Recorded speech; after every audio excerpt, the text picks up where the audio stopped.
Broncos country, we're back at it. Thursday night football is pretty entertaining right now. We got the Giants up on the Eagles, and Shout out Lil Jordan Humphrey. dude, right? Shout out little Jordan Humphrey, still in the NFL. Glad it's not with the Broncos. Yeah, But thank God. Strez, man, we came on the show last week. Neither one of us picked the Broncos to win. And what do you know? The Broncos freaking win. Boom. How about that, man? What was going through your mind watching that game?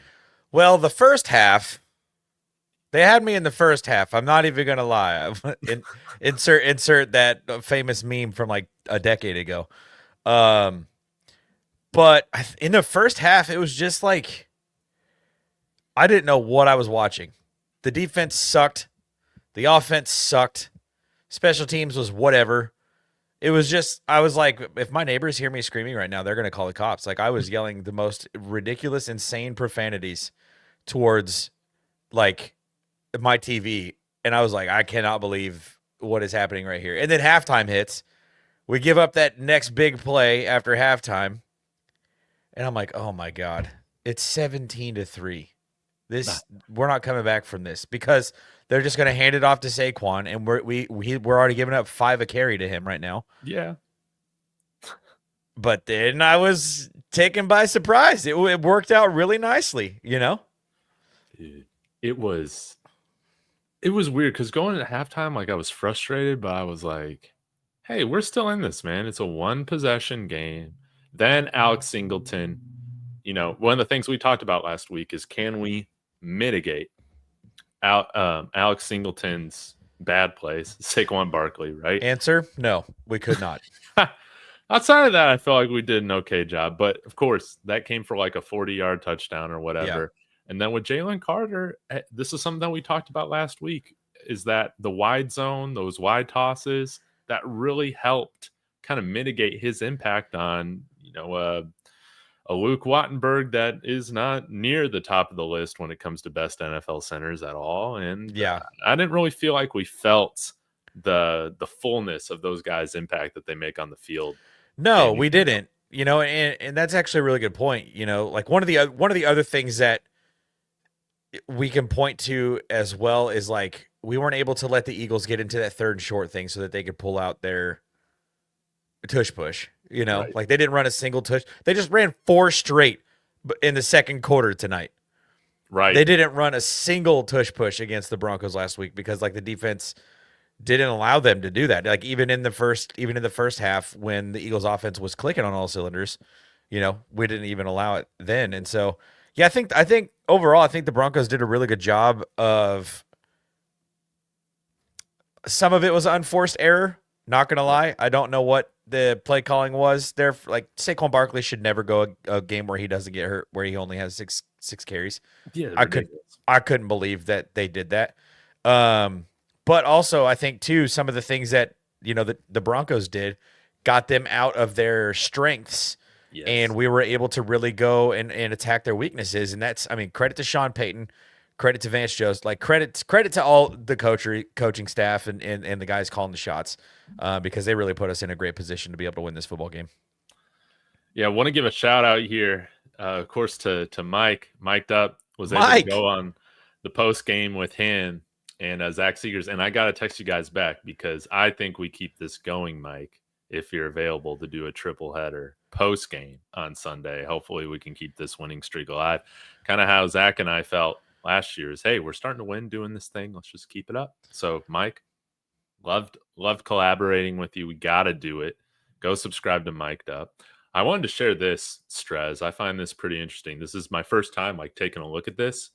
But the passing, man, with Bo Nix, obviously it was bad in the first half. But, hey, if you got to pick a half to be bad, it's always the first half. You want to finish strong. He only had 1 incompletion in the fourth quarter. But just take a look at this, man. Hopefully this shared okay. Yeah.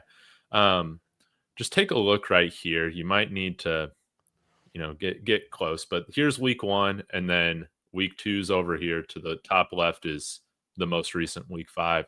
You can see, we've seen improvement with him, not only with his accuracy, but also kind of where he's hitting shots down the field, you can see that over the last couple weeks he's been hitting a lot more of those shots beyond 10 yards, and that's Yeah. very, very important if we're gonna You can't see my mouse, but I'm circling that 3rd and 15 just laser that he hit Cortland Sutton for on that right. I think it was this one. It was the game-winning drive. It was that exact pass right there. That's the one that like sticks in my brain better than anything else because that ball looked so good. Like that was what I was expecting Bo to look like. That play was what I was expecting Bo to look like coming into this season. On time, top of his drop, steps into it and uncorks one to Court after he's not even coming out of his break yet. Like he turns around, the ball's there. And then uncharacteristically, Court like makes a play, makes 2 guys miss, and then runs up the sideline. You know, like that play was kind of what I was expecting this Broncos team to look like. And hopefully, I mean, that was the one that kind of put the game away. Hopefully that can be a play that like carries us forth throughout the rest of the season. Yeah, man. It was such a good performance, man, by him. Again, Mike and I talked about this. You know, Mike, he watched a lot of those John Elway comebacks live, right? Yeah. And he said that this game definitely felt very John Elway-esque. Well, the last time, what was the stat that they showed? The Broncos were 1-114 or something like that when they're trailing by 14. 100, yeah. When they're trailing by 14 or more points, and I'm assuming that one time that they came back was probably a John Elway. Yeah, it had to have been, man. Or actually, maybe no, it because could when have we been Payton. came back with Peyton Manning from the Chargers, that was just at halftime. So yeah, it probably was.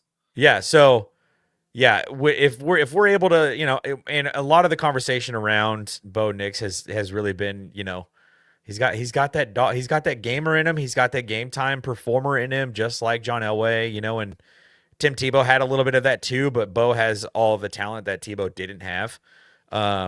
So just like it's just in a really good spot. And on top of that, like JK almost had another 100-yard game. Yes. Like very easily could have had another 100-yard game. So, and you know, that we see that one touchdown pass on the screen. Evan Ingram, Bo scrambling, making a great play. And then Evan Ingram breaks a tackle, dives into the end zone, and I lose my freaking mind. Dude, that play, that specific play with Bo and Ingram, man, where he kind of slips out after kind of chipping the guy. Dude, there was a very fine window to throw that pass, man. Like the timing really had to be on before Ingram was covered again. And just goes to show, man, how football's a game of inches, and it's about really you need to have perfect timing. Crunch time, man. People don't understand the timing and rhythm that like football is a beautiful chaos. Like it truly is. Because like the timing and the rhythm, like if you're a step late, a step early, half a step late, half a step early, like you're going to miss out on a catch, a touchdown run, a game-saving tackle, like all kinds of stuff. That's what we're watching with CU right now. The quarterback's always a step or two late in when he's deciding to throw the ball, man. Yeah. So you're exactly right about that. Archtop asking, how many drops did Bo have? I assume you mean Bo's receivers. Well, this was a dime thrown here to Cortland Sutton. That was. I hadn't seen a prettier pass from Bo since he's been in a Broncos uniform. Yeah, that was really nice. And then maybe did we have one more drop? I'm trying to think. There may have been one or two. There was probably there's at least one a game from Marvin Franklin combined. So I'm sure we had a drop from one of them. But yeah, outside of that, man, the Eagles. They do a very good job on taking away this part of the field. And again, you got to hit these, man. These throws in these spots. And that's Quinyon Mitchell. Yeah. Like it's not that we were like not able to attack the middle of the field, but we were also attacking one of the better corners in the league. Yeah. And Cortland, how about that? Looked like another number one again. What he had 99 yards. 99 yards. We couldn't get him that one extra to get him over the century he would have mark. caught that first pass, dude. Oh yeah, he would have been. That would have been what 130. Yeah, I think he caught 8 of 10 targets, looking like a number one receiver. Looked way better than AJ Brown did against a very good corner. So yeah, Quinyon Mitchell's out. Yeah. now in tonight's game. Yeah, he just went out right Yeah. when I was getting ready to come downstairs was when they were announcing that injury update. Man. Well, really, like you brought up, okay, so we talked about Bo, we talked about the run game, those outside runs too. We talked about Sutton, no tush pushes. Any other takeaways you have from what really is our biggest win in 10 years, man, since Super Bowl 50? Give Nick Bonito the Defensive Player of the Year award right now. Dude, I can't believe he's already got 7 sacks. That's insane. We can probably get, if you want to get this segment out of the way right now, doing the Fly Eagles Fly thing. Dickhead of the week in the bag for Nick Bonito. That was unbelievable. I love that he did that. Yeah, man. He's definitely becoming our lead dickhead, man. It feels good. Feels good, man. I like that he's trolling every single chance that he gets. And okay, he went to Oklahoma. Yeah. There's not any big Longhorns on the New York Jets that I can think of. So, yeah, he'll have something planned for somebody. No, none that I can think of. I mean, no. Yeah. Well, Breece Hall played at Iowa State. Okay. That might be their Big 12. Yeah, I guess they were Big 12 when they played at the same time. Yeah. That's the only thing that I can really think of, like off the top of my head. Well, before we get into keys to the game, dude, let's take a look at the injury report because there are, I think, some slight concerns here. Of course, the big news is with Ben Powers being out. Let me go ahead and hit this, or yeah, I guess this looks fine, or this might look nicer. Oh no, it doesn't, because I don't know how to scroll over. All right, that's just how we're gonna look at it. All right. Who was limited today on Thursday? Nobody was, but full participation: Alex Singleton, Malcolm Roach. How about that? DJ Love Jones, that. Nick Bonito, Tyler Bidet. You have thoughts on Roach? Love that. We're getting another one of our dickheads back. That's what I'm talking about, man. Like the defense just needs more of them, and especially in this game, because we'll get into it here in a little bit. But the only thing about the Jets offense that concerns me is Breece Hall is having a classic Breece Hall season, and Justin Fields is unbelievable when he decides to take off and run. So we're going to have to do a really good job of making sure that we can stop the run. And so it's going to be nice to have a guy like Malcolm Roach back in the game. Yeah. Yeah. I'm so happy we got him back, and hopefully he's going to help everybody stay engaged. And because we can't take any NFL opponent lightly. I know you said in your preview you did, guys, go watch it on Broncos Hub. You talked about how you don't believe in trap games because everybody's talented in the NFL. Yeah, and I don't think trap games don't exist in the NFL. We cannot let this become a trap game in retrospect. We got to take care of business, man. And yeah, I mean, you saw the Jaguars win against the Chiefs. You know, you saw freaking Carolina come back. Jags defense is crazy, though. I got to give the Jags a little bit of credit this year. I know. Also, that play from Trevor Lawrence was the dumbest thing I've ever seen, like, live in my entire life. That was so dumb. I know, man. That was one of the ugliest plays, and Jalen Hurts goes down with another sack, dude. Let's go, New York Giants, baby. Jeez. Was it Burns again? Yeah, is he 0? Mm-hmm.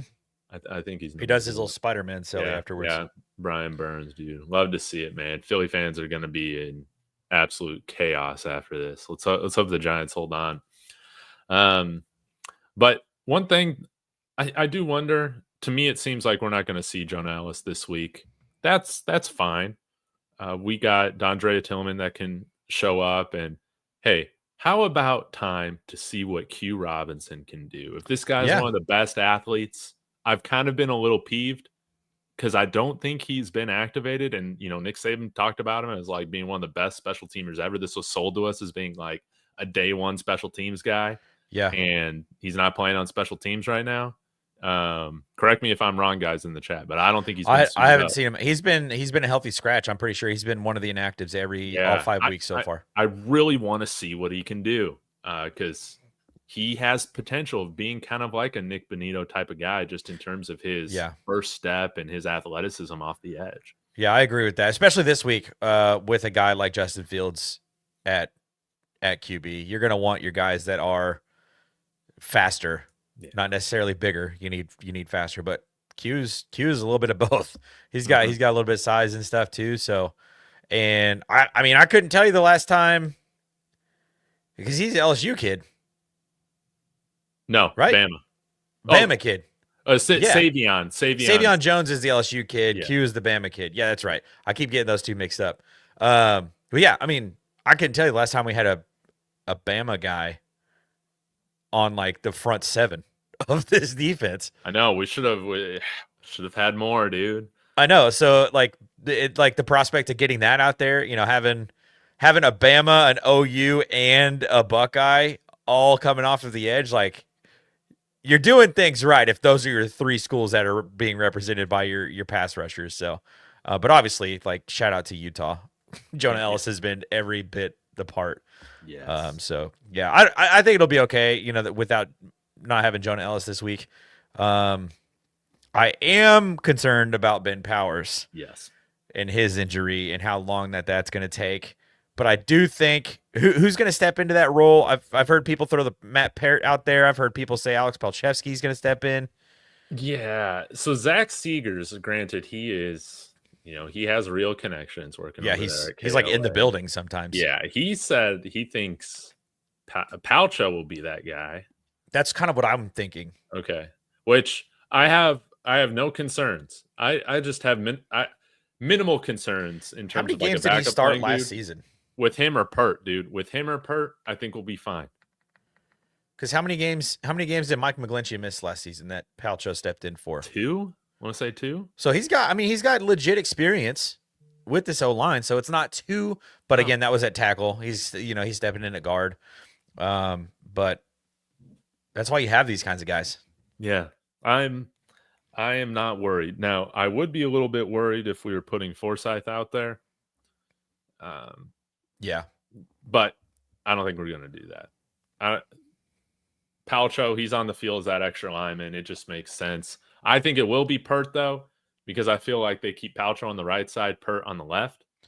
Yeah. But Palcho might be just a little bit better than Pert, like in general. So, man, what do I know, man? What did we say at the beginning of the season? What? We want the best athletes. We want the best talent on the field. Whoever it is, like Sean Payton has earned my trust. Yeah. So Cecil Lammy's saying Pert. To me, that would make sense. Yeah, I'm not gonna believe a word that man says ever. No offense. Not you, Kodiak. I love you. Well, Kodiak reported that we tried out Ray Lewis today.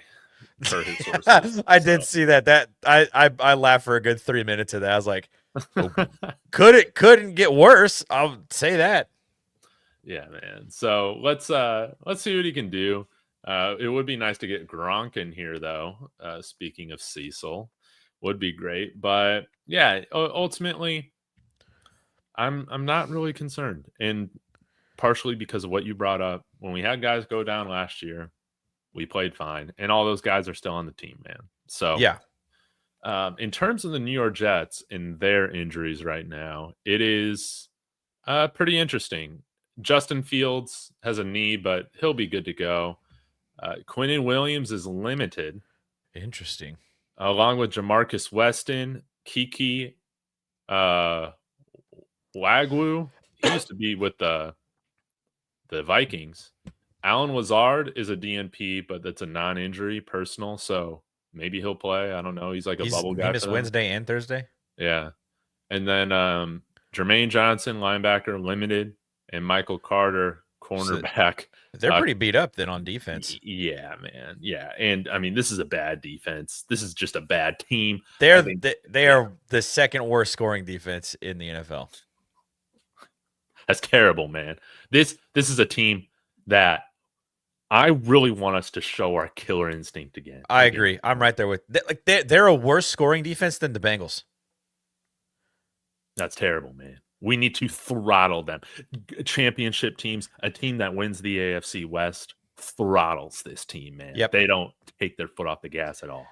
And the thing too about this Broncos team, like since Bo Nix has come into town, the teams that they're supposed to beat, they beat handily. Like how many 8+ points wins did we have last season?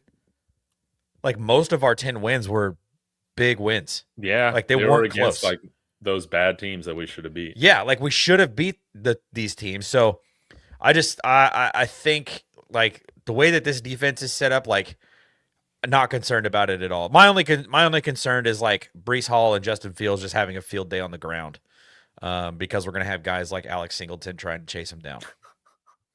Yeah, I wonder because Drew Sanders, he should be back soon. Is he practicing? I feel like he can come back whenever he wants now at this point. Is he practicing? Because he's not even on the injury report. Has he returned to practice? Y'all let us know in the comments. We should know these things. I know. We should, but we're the ones with the microphones. We're supposed to know this stuff, but we don't know this stuff. Help run this show, man. I mean, I forget Drew Sanders exists quite often. So. Yeah, me too. I also am just not going to hold my breath. I know, man. Well, what if he really is the savior of our inside linebacker group? Then I will eat my words with no milk. Yeah.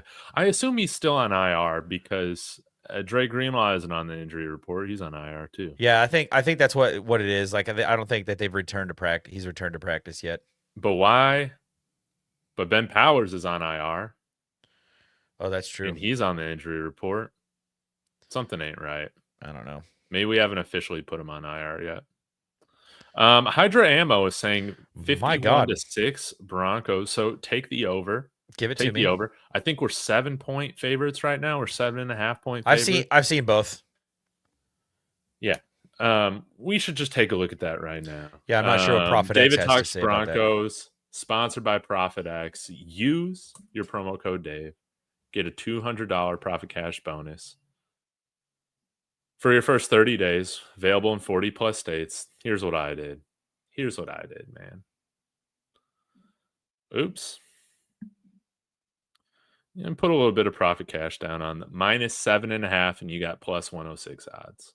And I think the odds have gotten even bigger since I put this play down. Let's take a look. Yeah, look at this. 7.5. See, you can get plus 115 odds right now, man. I might have to double that.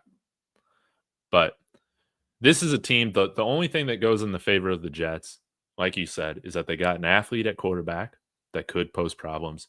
And again, they're playing with no pressure, dude. They're playing with no pressure. And if they have belief getting out of that first quarter, it's the NFL. Anything can happen, man. Anything can happen. It's important for us to go and establish our physical and mental dominance on both sides of the ball, which means a 3-and-out, and it means a scoring drive, man. That's what I want to see in the first quarter. If we take care of those things, I think they will lose.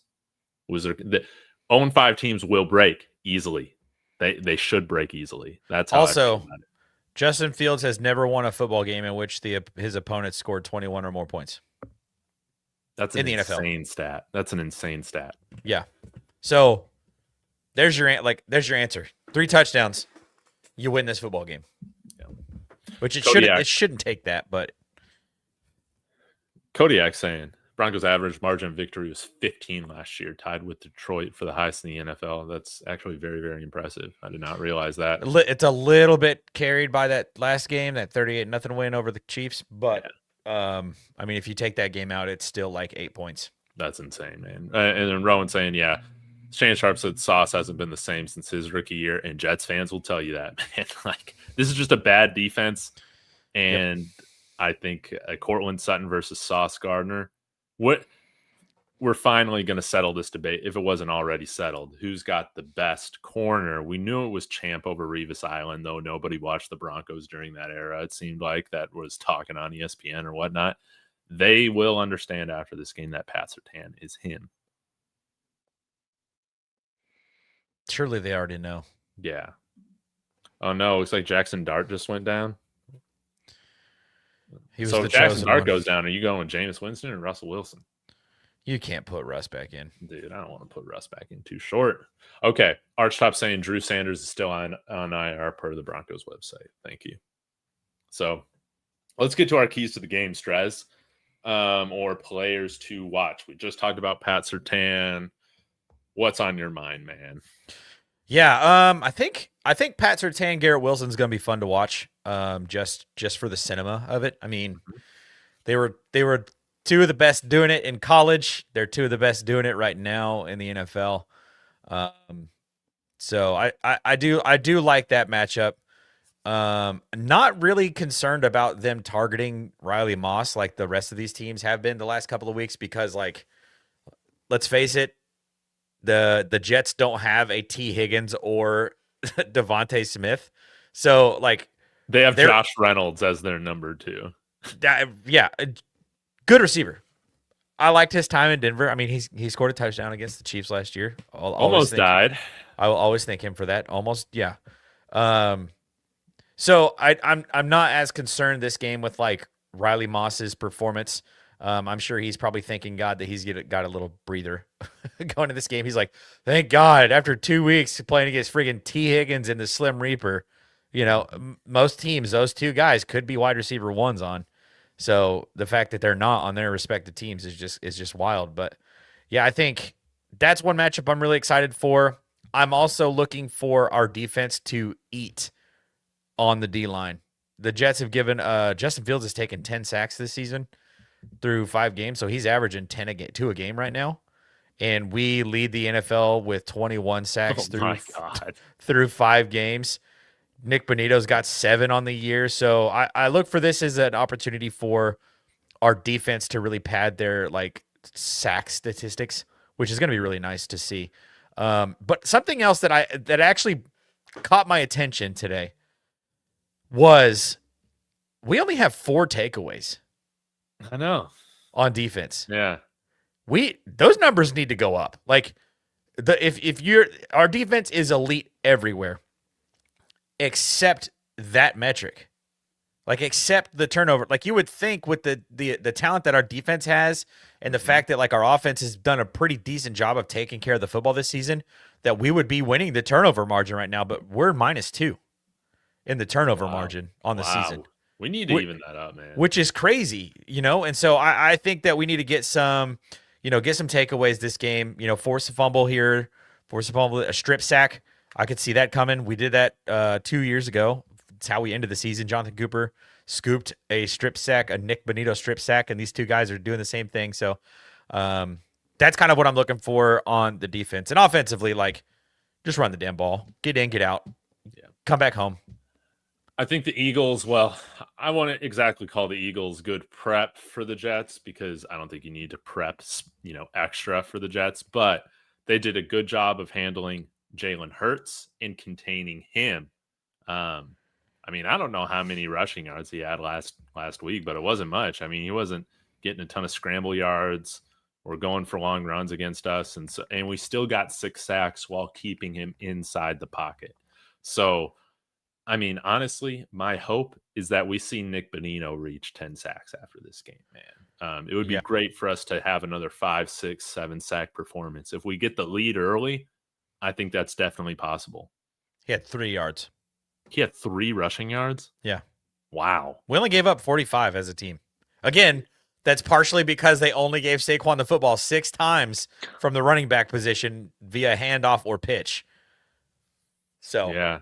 And we've gotten close. Rowan also saying, don't forget about Mason Taylor. They do have some athletic tight ends and Jeremy Ruckert. Jeremy Ruckert, my boy from Ohio State. Yeah. Yeah, we should trade. They got a bunch of Buckeyes on that team, honestly. Like the Jets are they're kind of good when they got all I know. It doesn't make any sense. It's because it's New York. Dude, it is New York. And yeah, Arshad bringing this up, man. Hufanga had a dropped pick, man. Man, that was such a sweet play, too. I know, man. Do you think he like freaked himself out because he was like, oh my God, this is so easy? Dude, maybe. Because it was literally right there. Man. Like he didn't have to like extend his arms. He didn't have to do it. Like it was right there. Like just right in his hands. Yeah, but you're right. Like normally our defense has just been very, very good at forcing turnovers like over the last like handful of years.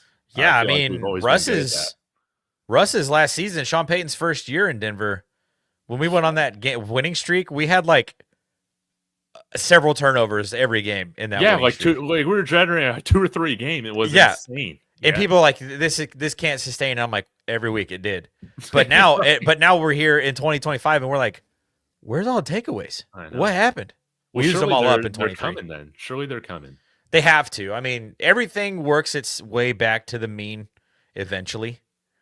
Mm-hmm. The median, the mean, the middle. I don't know. I would think that because we've had so few takeaways early in the year, we're going on a streak of some not very good quarterbacks over the we have next the 5 31st games. toughest schedule. So the second easiest schedule the rest of the way. Yeah, I mean, we've got Jets this week. We've got Giants next week, which who knows if Jackson – I hope honestly, it could be a good thing if Jackson Dart is out and misses next week because then we finally get the revenge that we've been looking for over a year at this point. Yeah.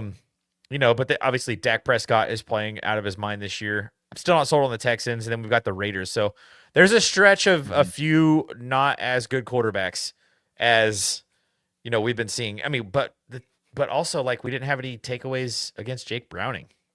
Yeah, it was very strange, man. It's just like it's weird, and maybe it's because we're sacking the quarterback before he gets a chance to throw an interception. So just chalk, one of the 6 sacks a game up to, I mean, what are we averaging a game? 21 divided by 5. 4.25. Yeah. 4.2. Like yeah. That's insane. We're averaging what? 4.2 sacks a game? 21 divided by 5. 4.2 sacks a game right now on defense. Yeah. Unbelievable. Yeah, man. So you got to sack the quarterback, get some turnovers. That's what I'm looking for on this week on defense. Really is not just like the whole game. Like I'm not concerned about our offense. I do want to see us just run the ball, but defensively, like pad your stats, get sacks, get takeaways, take care of business. Yes. Offensively, start fast. This would be a game, honestly, because I think it's important to be mindful of J.K. Dobbins' workload. Yeah. I think we'll need to lean on him quite a bit down the stretch, as we should. And if it's possible, man, it would be nice to see us give a little bit more in certain games with leads to RJ Harvey. Hey, maybe even a little Tyler Bidet. I want to shout out Tyler Bidet. He gets like 1 touch a game, man. And so far, I feel like the majority of the time this year, the 1 touch he gets goes for like 15 yards, whether that's like a run or a pass. And then he also had a very nice blitz pickup. I can't tell you at what point in the game it was in the second half, but stellar in pass protection. We saw that RJ Harvey almost led us to a turnover there. I was surprised that was reversed, honestly, that strip sack. No, that was incomplete all the way. Yeah, it was close. But when I was watching that live, I did not think that was an incomplete pass. But man, I'm glad they reversed it. So yeah, let's continue to bring RJ Harvey more into the fold. I want to see him excel, and hopefully with getting a lead and showing no mercy. Yeah. JK can be better in pass protection and whatnot.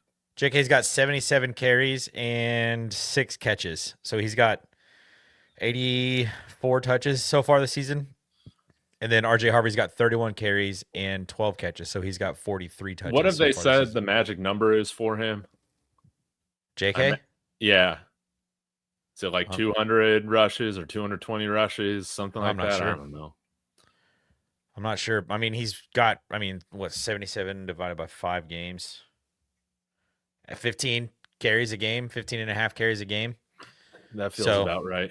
That does feel right, and, RJ is going to pick up the load as well. But also, I think we forget that, Bo Nix can be a runner as often as we need him to as well. So we can take, some of it off of JK's load by just having the quarterback be the runner, carry the football too. So Evan Ingram, not on the injury report. That's fascinating because a lot of people have speculated whether he's 100% or not.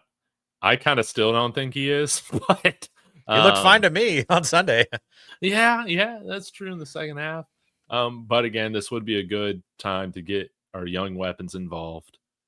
Yeah, I guess that's about it, man. You got a fly on your hat? Dude, it's like a fruit fly or something. Oh, dude. I hate it so much. I'm so ready for winter. I want all the bugs to die. Dude, I'm ready for sweatshirt weather. We get that for like 2 months here in Texas. Okay, Strez, give me a score prediction right now for Broncos Jets. Yeah. I need to look at these numbers again. I know we're favored by 7.5. Over under 43.5, at least. 43.5. Yeah, that's what I'm seeing too. I think our defense does a really good job in this football game. I think the Jets are averaging scoring like 23 a game. Yeah. But they're giving up like 31 a game. So I'm gonna take a Broncos win. Give me Denver 27, New York 10. Okay. Dude, let's go. I'm going out on a limb on this one because I rarely predict serious blowouts, man. This is the week to do it. 35-10 Broncos. I love it. Yeah, I rarely do this, but I feel very good about this game. It's just one touchdown and a random 2-point conversion. Yeah, after my about generating score. turnovers, like you'll need to generate turnovers to get more possessions like this. But I just don't think that they're a very good football team. When you look at who else we've played, like Tennessee, what they score like 9 points against us. Yeah, I would say probably about kind of the same. Yeah, what Cincinnati score against us? 10, 3, wasn't it? Maybe it was 3. Yeah, it was 28-3. Like this just isn't a good offense. Yeah. My only concern is coming off this massive win. It was an away game, so we haven't been in our own beds for a week plus, and the Jets are 0-5. Like they're desperate. So somehow, if the stars align perfectly, I could see a world in which somehow the Jets can pull it off. I don't think that that's this world, though. Like, I don't think 2 years ago, yes, this Broncos team would have such a bad hangover from a win like that they would absolutely go out and blow it for over 0-5 New York Jets. This is a completely different team. I just dropped a video this week talking about the culture shift that Sean Payton has led in this organization, and it really has been since he got into town. Things have just completely changed, and they are back to the Denver Broncos that we are accustomed to. Yes, from late 90s all the way through the mid 2010s, and obviously there was that decade of a skid, but we're back to where we are supposed to be, and I don't think that that's going to change. I don't think that this is going to be one of those kinds of games. Yeah, I want them to be pissed off, honestly, that this isn't the biggest spread going into week 6. Because I think there's one spread right now that's 14.5 points. I can't remember who it is. But good teams or like, it's Green Bay over Cincinnati at Green Bay. Yeah, that doesn't surprise me. 14.5. But the Broncos, if this team's made of the right stuff, dude, they should be offended and pissed off that they're not the biggest spread of the week, and they should go and prove that they should have been, man. That's how I feel, man. That's 100%. How I feel. 100%. I see Archtop in the comments. Don't think there's a hurricane in the forecast this week. Yeah. Bo absolutely should have played a much better game against the Jets last year, and now he has another chance to go and do it, and he's not playing on the tail end of a hurricane this time. Yeah, that's right. That's right. Well, Straz, man, I got nothing left to say, man. Let's show some killer instinct and get on here next Thursday and hopefully talk about another win and the rest of the AFC West losing. Then I guess we'd be at the top, right? Yeah, absolutely. And if you're still watching, if you're hanging out with us, drop your coffee orders in the comment section because it's a morning game. I love international football games so much. I think they should be every week. I have a feeling you're saying that sarcastically. Yeah, /S. I hate it. It's so stupid. I'm not going to like waking up early to watch this, but, especially it is what it is. Never mind. I'm not even going to say it. Yeah, Broncos take care of business, and let's focus on And then come we'll turn home. our attention to New York Giants. What are you gonna say? And I'm saying, yeah, take care of business and come home. Jarrett Stidham's got a new baby he needs to come home to. Yeah, come on now, So man. let's get in there and do it. Let's do the football. Let's get in there and do it. All right, Straz. Any other stuff? What you got coming up in your channels? Saturday morning we've got our Water Boys College Football Show pregame show, 8 a.m. to 10 a.m. Central. So come hang out with that. Hang out with us on that one. I think this week we're gonna have Travis Duke, a University of Texas pitching legend, on the show as our guest picker. So that'll be fun. Come hang out with us for that one. And yeah, that's pretty much it. Dude, I love it, man. Well, if you guys like college football, you can follow me over at David Talks Buffs as well. And maybe we'll actually get a victory this weekend. We'll have to see. But yeah, until next time, guys, go Broncos.